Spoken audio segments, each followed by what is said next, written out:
것을 하나님께 사백일반 신앙께 받습니다. 기도합니다. 자비하신 아버지 하나님, 저희를 사랑하셔서 하나님의 깊은 뜻을 해주시고 함께 하시는 살아계셔서 역사하시는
사사바디 교독 57번 교독합니다.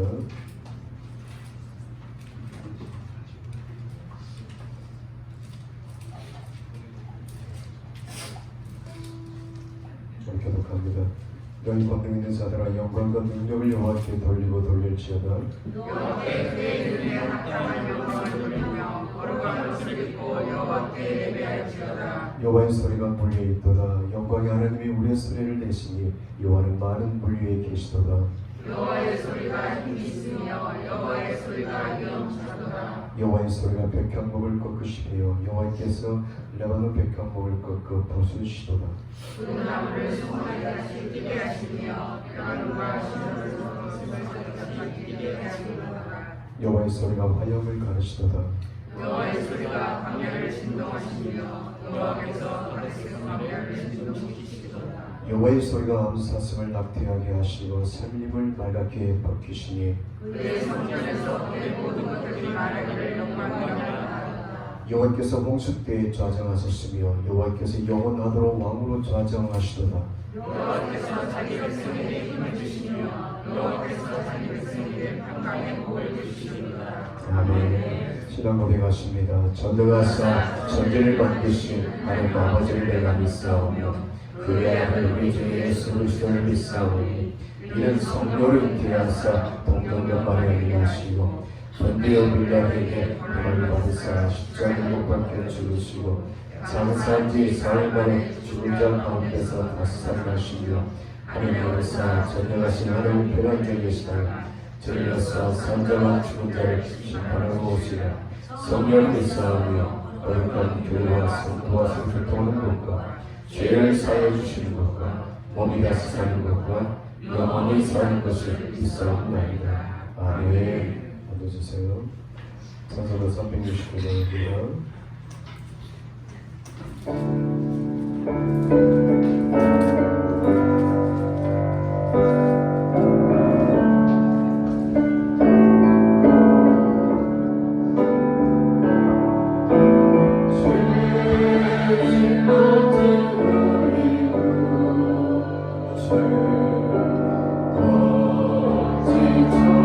주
예배를 위해서 기도하시고 특별히 몸이 불편한 우리 하루를 위해서 기도해 주시고 말씀이 중간에 전해서 기도합니다. 하나님 아버지 저를 사랑하소서. 저를 사랑하소서. 예배에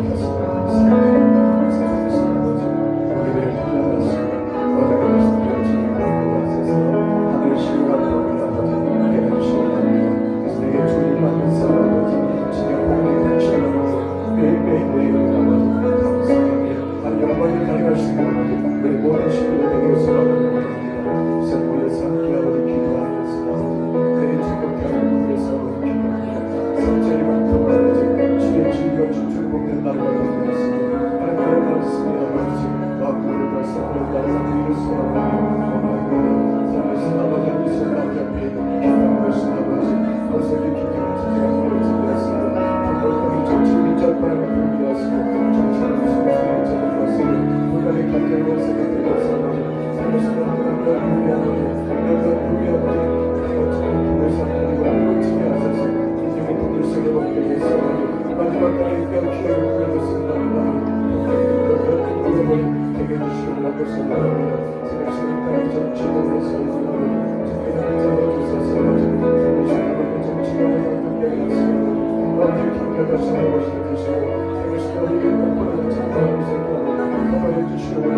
존귀하신 예수 그리스도 이름으로 기도합니다. 아멘. 하나님 말씀 보겠습니다. 히브리서 2장 1절에서 4절까지 우리 한 절씩 교독합니다.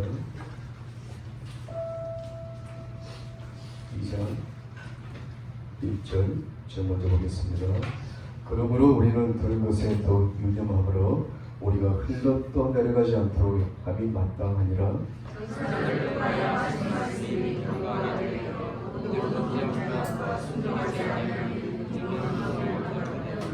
우리가 이같이 큰 구원을 등한히 여기며 어찌 그 보응을 피하리요. 이 구원은 처음에 주로 말씀하신 바여 들은 자들이 우리에게 확증하나니 하나님도 우리와 기사들과 여러 가지 능력과 자기의 뜻에 따라 성령이 나눠주신 것으로서 그들과 함께 지원하셨느니라. 아멘. 지난주에 우리가 함께 나눌 말씀이 히브리서 1장 1절에서 3절까지 내용입니다. 잠시 복습하자면 유대인 중에 복음을 받아들인 사람들이 있었습니다. 모두 다 그런 것은 아니었지만 그 중에 이런 사람들이 있었어요. 예수를 구주로 믿고 영접했지만 그러나 모세의 율법을 다 지키고 할례를 받아야지만이 온전한 구원이 이루어진다. 그렇게 생각하는 사람도 있었습니다. 그것은 예수님에 대한 지식이 부족했기 때문에 그렇습니다. 그래서 히브리서 기자가 1절로 3절 말씀을 통해서 예수 그리스도에 대해서 정확히 그를 정리해 주었습니다. 첫 번째가 2절 말씀이죠. 지난주 내용입니다. 예수님은 만유의 상속자였다. 두 번째는 또 예수님은 모든 세계를 지으신 창조자 하나님이시다. 세 번째는 3절 말씀이죠. 예수님은 지극히 크신 하나님 우편에 앉아 계신다. 기억나시죠? 거기까지가 지난주 내용입니다. 그리고 나서 4절부터 14절까지 예수님을 누구와 계속 비교합니다. 누구와 비교해서 4절부터 14절까지 보게 되면 천사와 비교합니다. 그렇죠? 그리고 나서 결론을 이렇게 내립니다. 예수님은 천사보다 위대하신 분이다.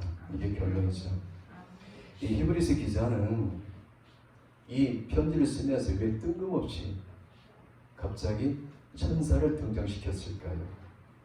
그 당시 유대인 사이에서는 천사가 하나님과 자신을 중재하는 중보자라고 생각합니다. 그리고 심지어 천사를 숭배하기까지 했습니다. 여러분 참고로요, 천사의 역할은 뭡니까? 하나님의 일을 돕는 사역자입니다. 그리고 하나님의 백성들을 섬기고 보호하는 일을 합니다. 그리고 하나님의 메시지를 사람에게 전달해 주기도 합니다. 그리고 또 하나님의 뜻에 따라 악인을 징벌하기도 합니다. 그리고 무엇보다 천사는 하나님을 찬양하고 하나님을 섬기는 하나님께서 지으신 피조물입니다. 그러므로 천사는 결코 숭배의 대상이 아니다. 그게 바로 히브리서 기자가 1장 4절부터 14절까지 계속 강조한 내용입니다. 천사는 결코 숭배의 대상이 아니다. 그거예요. 그리고 나서 오늘 성경 본문 이렇게 시작됩니다. 1절이죠. 그러므로 이 접속사는 1장 4절부터 14절까지 내용을 염두에 두고 사용한 접속사입니다. 그러므로 1절 한번 봅니다. 그러므로 우리는 들은 것에 무엇을 들었다는 것은 우리는 천사보다 위대하신 예수님의 복음을 들었다. 그거예요. 들었다. 복음을 듣고 복음을 받아들였으니 1절 뭐라고 했습니까? 더욱 유념하라 그러지. 유념하라. 이것은 더욱더 복음을 사모하라 그겁니다. 마음속 깊이 복음을 간직하라 그런 뜻이에요. 왜냐하면 1절 다시 봅니다. 그러지 않으면 어떻게 된다고 그랬죠? 1절에 흘러 떠내려간다 그거예요. 흘러 떠내려간다.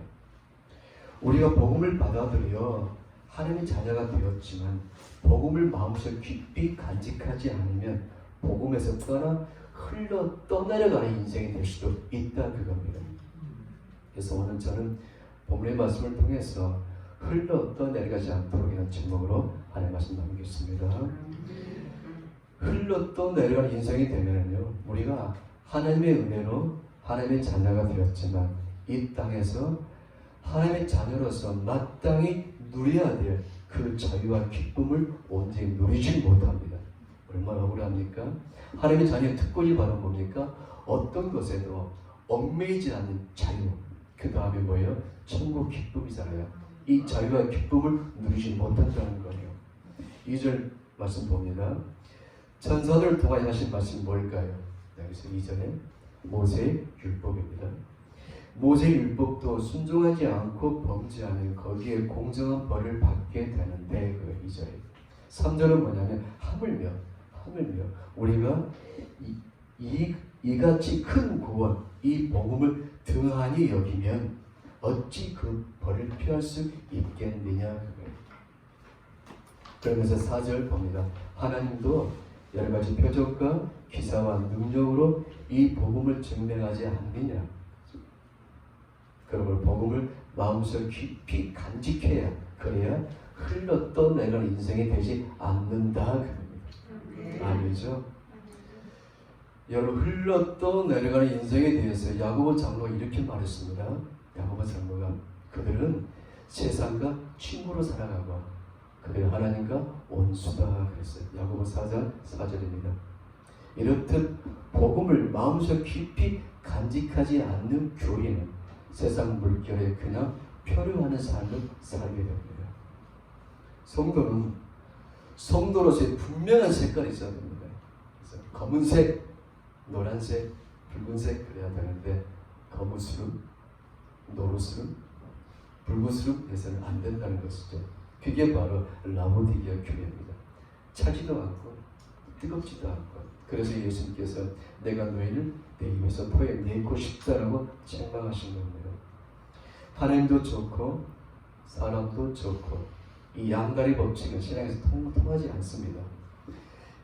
마치 그 엘리야가 갈멜산에서 바알과 아세라 선지자 850명과 대결할 때 그 광경을 지켜보고 있었던 이스라엘 백성들의 모습이에요. 하나님도 좋고 바알도 좋고 그때 엘리야가 이렇게 말하잖아요. 바알이 하나님이면 바알을 섬기고 여호와가 하나님이면 여호와를 섬기라. 너희가 언제까지 갈팡질팡하겠느냐라고 충고하고 있습니다. 여러분 이 대만은 사도 바울의 든든한 동역자입니다. 사도 바울이 편지 쓸 때마다 자랑했던 동역자가 바로 대만인데 성경에 그가 마지막에 기록한 성경이 디모데 후서인데 그 로마 옥중에서 이렇게 말합니다. 대만은 이 세상을 사랑하여 나를 버리고 데살로니가로 갔다 그럽니다. 참 복음을 이렇게 품지 못하면 나도 모르는 사이에 그런 모습이 될 수도 있다 그거예요.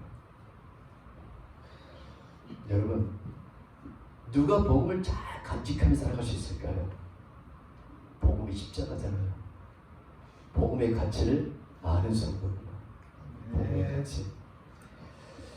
죽을 수밖에 없는 나를 위해서 하나님께서 하나님 아버지 품속에 있는 예수에게 내 모든 죄를 전가시키고 그 아들을 죽이고 나를 자녀 삼아주신 그 복음의 가치를 아는 자만이 진정 복음을 귀하게 가슴에 간직하며 살아가게 됩니다. 복음의 가치를 아는 성도가 그 간직하는 성도는 매일매일 일상의 삶에 어떤 모습이 있냐면요. 매일매일 감사의 삶을 삽니다. 복음의 가치를 아는 성도는. 왜냐하면 내가 어떤 존재인 것을 알기 때문이죠. 내가 얼마나 무정하고 무자비하고 더럽고 추한지. 아무리 보고 또 봐도 내가 이렇게 내 속에 선한 것이 하나도 없는지 하나님께서 기뻐하실 만한 어떤 요소도 없고 하나님을 감동시켜드릴 만한 어떤 내용도 없는 전적으로 타락한 인생. 나 같은 게 뭐라고 하나님이신 예수님께서 내가 마땅히 받을 수치와 조롱과 모욕과 멸시를 대신 받으시려고 벌고 벗겨진 채로 십자가에 달리시고 내 죄와 함께 죽으시고 부활하셔서 영원한 생명을 주시고 지금도 하나님 보좌 우편에서 내 이름 불러가며 축복이 더하시고 약속대로 세상 끝날 때까지 늘 함께 하신 예수님 복음의 가치를 아는 사람들요, 그 복음을 생각할 때마다 감사하는 마음 저절로 우러나오게 된다. 그럼 성도는 마땅히 감사하며 살아가야 됩니다. 그것이 우리를 향한 하나님의 뜻이라고 성경에 기록되어 있습니다. 여러분 누구 때문에 감사합니까? 무엇 때문에 감사합니까? 진짜 멋진 감사는요, 진정 멋진 감사는 그럼에도 불구하고 하나님을 신뢰함으로 감사하는 성도가 진짜 멋진 감사 성도입니다. 그 두 사람을 소개하자면 저는 자신 있게 소개한 사람이 있습니다. 바울과 실라입니다. 바울과 실라가 바울이 2차 전도 여행을 준비할 때 마가 문제로 바나바와 심히 다툽니다. 그리고 갈라서게 되자 바나바는 조카 마가를 데리고 국으로 섬으로 다시 가버리거든요. 그리고 바울은 이제 2차 전도를 준비하기 시작합니다. 그러면서 그가 기도하는 가운데 그의 계획은 아시아 선교였는데 환상 가운데 마케도니아 사람이 나타나서 손짓합니다. 와서 우리를 도우라. 그럴 때 그가 아시아의 모든 선교 계획을 철회해버리고요, 하나님의 말씀 따라 순종함으로써 마케도니아 첫성 빌립보로 가게 됩니다. 2차 전도여행입니다. 그때 하나님께서 순적하게 어떤 여인을 준비한 그가 바로 루디아입니다. 루디아를 통해서 빌립보의 첫 번째 교회가 세워지게 됩니다. 그 모습이 얼마나 하나님께 감동이 됐는지 하나님께서 하나님 당신의 감동을 어떻게 표현할까 고민하시다가 하나님께서 그들이 갇혀있는 감옥의 땅을 진동시켜버립니다. 내가 감동받았다는 거예요. 여러분 하나님께서 성경에 보게 되면 하나님을 감동시킨 사람들이 많이 나타나는데 그들의 공통점이 바로 뭐냐면 그럼에도 불구하고 하나님을 신뢰함으로 감사할 때 하나님께서 감동하신다는 거예요. 여러분 다니엘의 정족들이 다니엘을 감옥이 아니죠, 사자굴 속에 집어넣으려고 할 때요, 그때 다니엘서 6장 10절 말씀 보니까 사자굴에 들어가기 전에 다니엘은 하나님께 감사하고 갔을 때 하나님께서 감동하셨어요. 천사를 보내어 사자굴의 입을 봉해버리고 말합니다. 그래서 바울과 실라가 그럼에도 불구하고 하나님을 신뢰함으로 감사할 때 하나님께서 감동하시고 그 다음에 하신 일이 바로 감옥의 문을 열어버리십니다. 내 인생에 막힌 문이 언제 열릴까요? 내 인생에 막힌 문이 그럼에도 불구하고 하나님을 신뢰함으로 감사할 때 내 인생에 막힌 모든 문들이 열릴 줄로 믿습니다. 어떤 청년이 구세군 집회에 참석했으면 어쩌다 참석해서 언급하게 됩니다. 그러다 거기서 예수를 만나버립니다. 그래서 이제 구세군에 들어가서 구세군의 전임 사역자로서 열심히 주의에 충성합니다. 그런데 그의 나이 37살 때 척추장애로 다리를 쓰지 못한 인생이 됩니다. 얼마나 난감하겠습니까? 얼마나 절망스럽겠습니까? 그때 그가 절망을 선택할 것인가? 그럼에도 불구하고 나를 사랑하시는 하나님을 잡을 것인가? 그때 그가 후자를 잡습니다. 그럼에도 불구하고 내 비록 걷지 못하지만 지금까지 나의 삶을 인도하신 하나님 신뢰하며 감사로 잡으면서 이런 글을 씁니다. 그가 썼던 시가 우리가 즐겨 부르는 복음성가입니다. 그게 뭐냐면 날 구원하신 주님, 날 구원하신 주 감사. 그렇죠.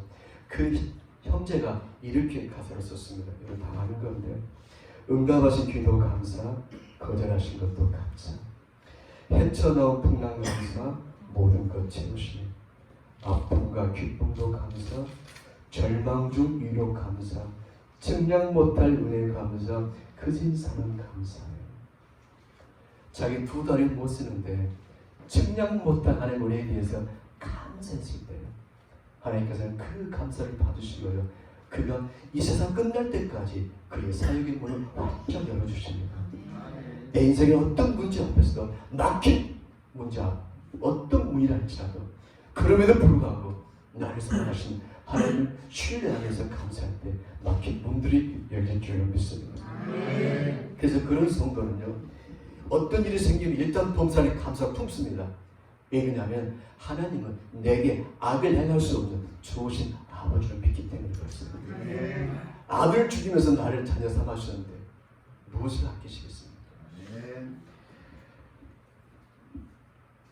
자, 그 다음은 바울과 실라가 하나님을 찬양했을 때 하나님께서요,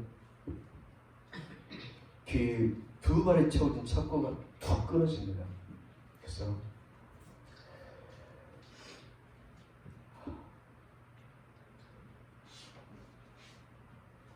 할렐루야. 이 저주가 끊어지고요. 그 다음에 바로 뭐냐면, 그 다음에 그 간수의 집에서 빌립보의 두 번째 교회가 세워지는 거. 그게 바로 하나님의 뜻인데 그 뜻이 이루어지도록 그거예요. 여러분, 감사의 반대말이 무엇입니까? 감사의 반대말 원망이잖아요. 그죠?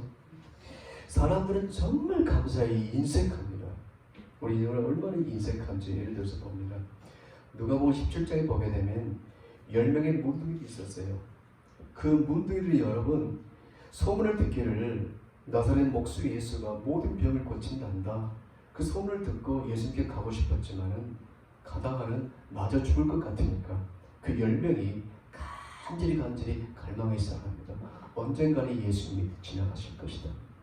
그들의 그 간절한 믿음이 예수님 발걸음을 잡아당기신 거죠. 그때 예수님 나타나실 때 10명이 이렇게 말합니다. 예수 선생님, 우리 불쌍히 여기서 우리 고쳐주십시오. 그때 예수님께서 이렇게 믿음으로 말씀하세요.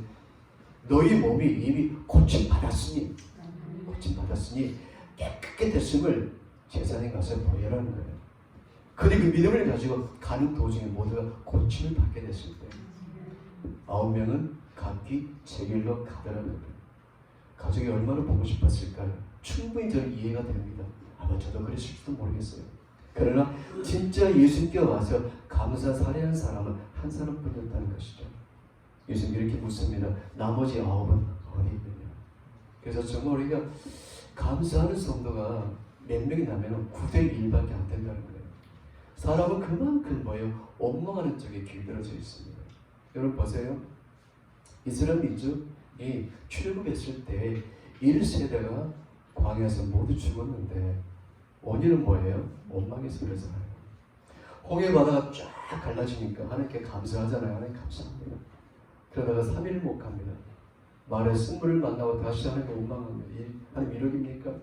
그래서 하나님께서 또다시 엘림으로 데려갔더니 또 하나님은 정말 멋있다고 하나님 찬양하다가 또 르디에 가서 물이 없다고 하나님 원망합니다. 이게 바로 인생이라는 거예요. 그런데 하나님께서 아말렉을 붙여가지고 그래서 제가 늘 강조하는 것은 떠납니다. 원망하면 원 없이 망합니다.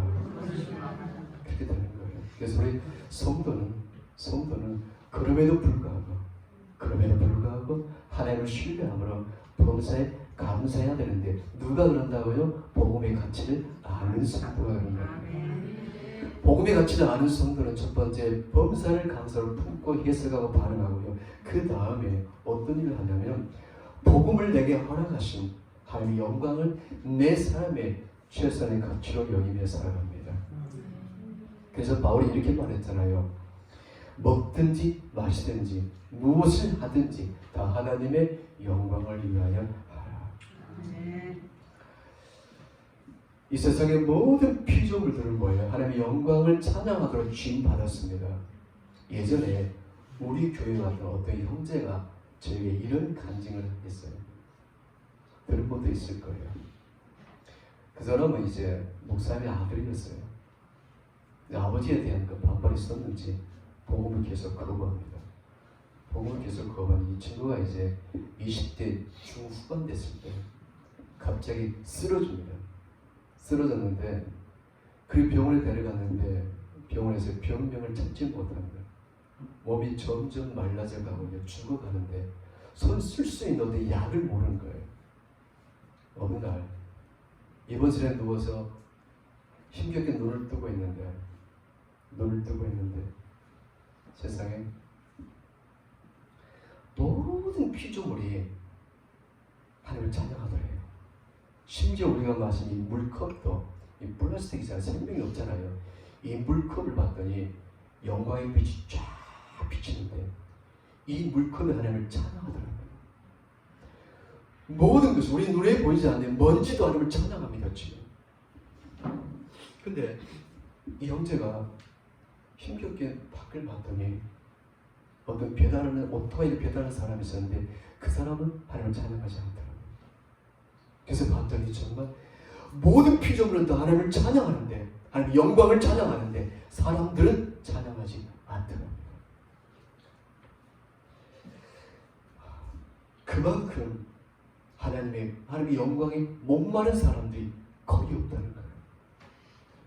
여러분, 그 발람의 꾀에 빠져서 이스라엘 남자들이 미디안 여인과 모압 여인과 음행을 하고 바알볼에 부속되잖아요.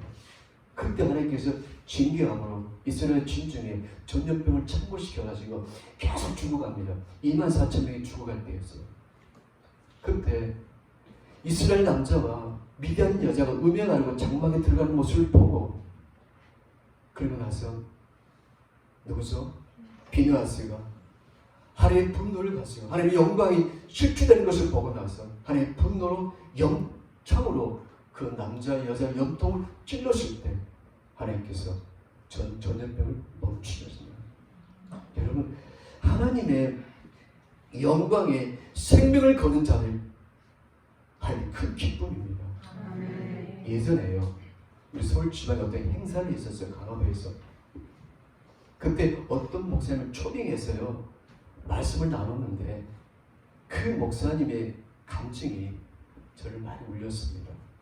이런 내용이었어요. 지금은 어쩐지 모르겠지만은 그 매년 부활절이 되게 되면 연합으로 부활절 예배를 드렸었어요. 요즘도 드린 건 모르겠습니다만. 근데 그 목사님이 이제 어떤 친구와 함께 식사를 하는데 점심을 먹는데 그 점심 먹던 그 친구가 바로 누구였냐면은 부활절 그 행사를 준비하는 준비위원이었어요. 그러면서 그 친구가 이런 말을 했다는 겁니다. 이번 부활절 행사할 때 큰 다툼이 있었다. 그 이야기를 들었어요. 그러면 저 같으면 아마 저 같으면 이렇게 했을까요? 저 안 됐네. 조금만 욕심 내려놨으면 좋을 텐데.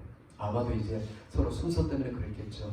설교, 기도, 사회, 광고 여러 가지 순서 때문에 아마 다투지 않나 싶어요. 그래서 아마 저 같았으면 그랬을 것 같아요. 근데 그 목사님은 거기서 갑자기 밥을 먹다가 통곡하면서 울었다는 거예요. 사람들이 밥을 먹다가 처음으로 쳐다봤을 거 아니겠어요? 뭐야 저 사람? 그 목사님이 바로 뭐였냐면 하나님의 영광이 흠집 나는 것을 못 견딘 거예요. 참 그거 보면서 내가 어떤 생각이냐면 나도 목사고 당신도 목사인데 왜 이렇게 차이가 나는 거야? 나는 그냥 그래 안 됐네 거기서 멈췄는데 저 목사님은 그 하나님의 영광이 실추된 하나님의 영광이 흠집 난 거 보고 나 저렇게 통곡하는구나 하면서 부끄러우면서 제가 도전을 받았습니다. 하나님 지금도요 하나님의 영광이 목마른 사람을 찾습니다. 하나님이 여러분과 저를 하나님의 자녀로 특정했어요. 왜요? 하나님의 영광을 찬양하라고요. 영광을 찬양하라고. 그런데 우리가 하나님의 영광을 가릴 때가 참 많이 있습니다. 찬양은커녕 가릴 때가 참 많은데 그 중에 하나가 뭔지 아세요? 결정적인 거. 혈기입니다.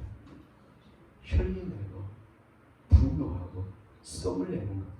야고보 장로가 이렇게 말하잖아요. 야고보서 1장 20절 말씀에 사람이 썸내는 것이 하나님의 영광을 가린다. 여러분 모세를 봅니다.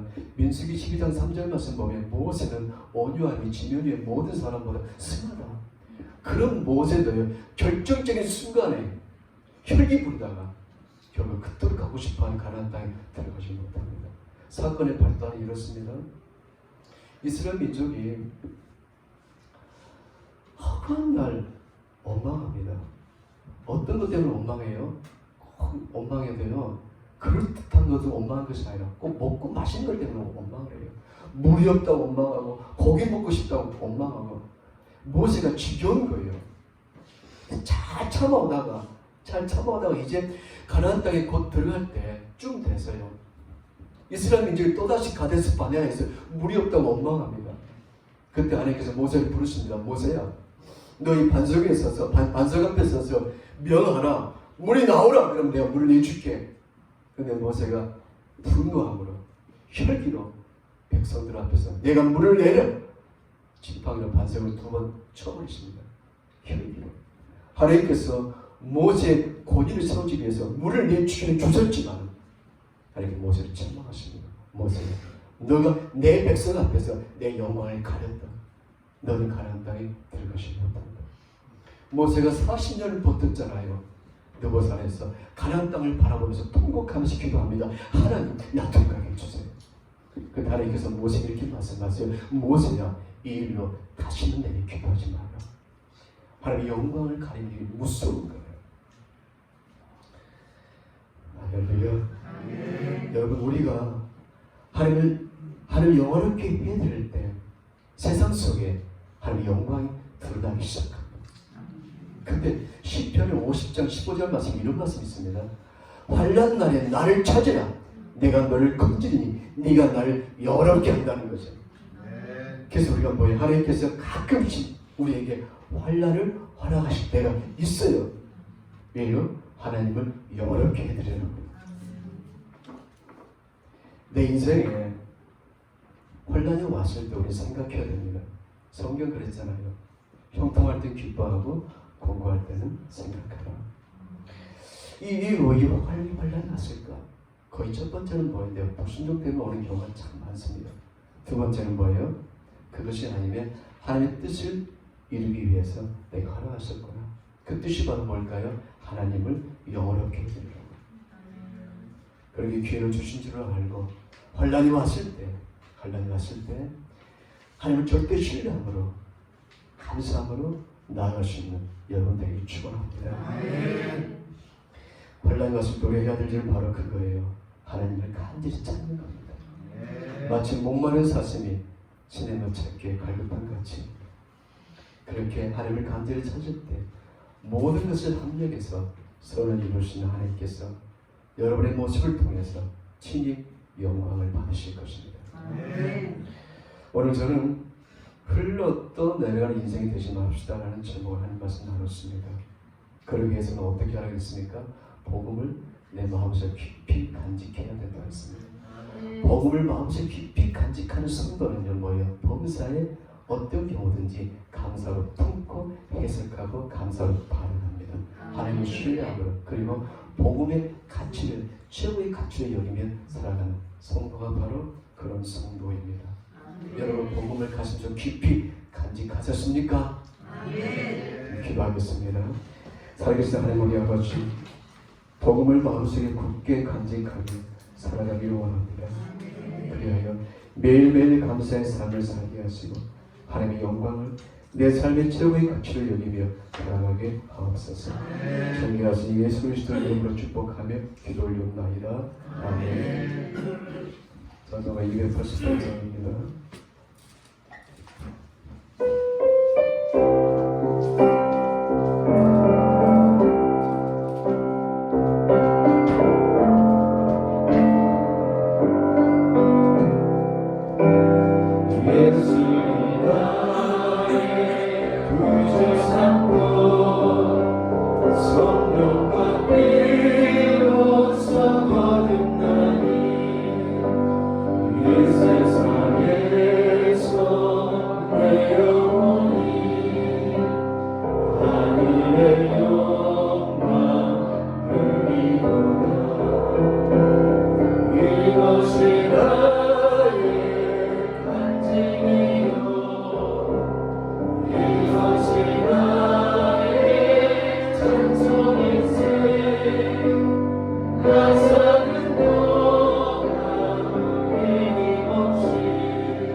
인생 살다 보면은 예기치 못한 문제가 다가올 때가 한두 번이 아닙니다. 그때마다 하나님께서 우리 입에 파수꾼을 세워주시고 지가를 먹여주시고 성령을 기름 부어주셔서 결코 불평과 원망의 말 하지 않게 하시고 하나님을 절대 신뢰하는 그 믿음으로 감사할 수 있는 우리 모든 식구들 되게 하셔서 막혔던 인생의 모든 문들이 열려지며 하나님의 귀하게 구별되어 쓰임받는 복된 남은 사람들이 다 되게 하여 주옵소서. 아버지, 이 물질이 쓰여지는 곳에 주의 영광이 나타나게 하시고 하나님 나라가 세워지는 데 쓰여지는 예물이 되게 하여 주옵소서. 바치는 손길 아버지 기억하사 아버지 흔들어 넘치도록 안겨주셔서 하늘 신령한 복뿐만 아니라 이 땅의 풍성한 복도 하나가셔서 주의 몸된 교회 양산천 사업에 귀 쓰임받는 모든 성도들 가정이 다 되게 하여 주옵소서. 존귀하신 예수 그리스도 이름으로 축복하며 기도 올렸나이다. 아멘. 교사 시작합니다. 우리 2번 같이 읽겠습니다. 시작. 매 순간 기말 소리로 세상에 휩쓸리지 않고 온전히 예수만 누리는 행복한 우리가 됩시다. 아멘. 우리 다 같이 해서 축복성하겠습니다.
지금은 우리 주 예수 그리스도의 은혜와 우리 하나님 아버지의 크신 사랑하심과 내주 감화감동 윤호교통하시는 성령 하나님의 은총이 행복한 우리 교회 모든 성도들 심령과 저들 가정과 일터와 학교와 사업장과 주님 몸된 교회와 이 나라 이민족 위에 이제부터 영원토록 함께 계시길 간절히 축원하옵나이다.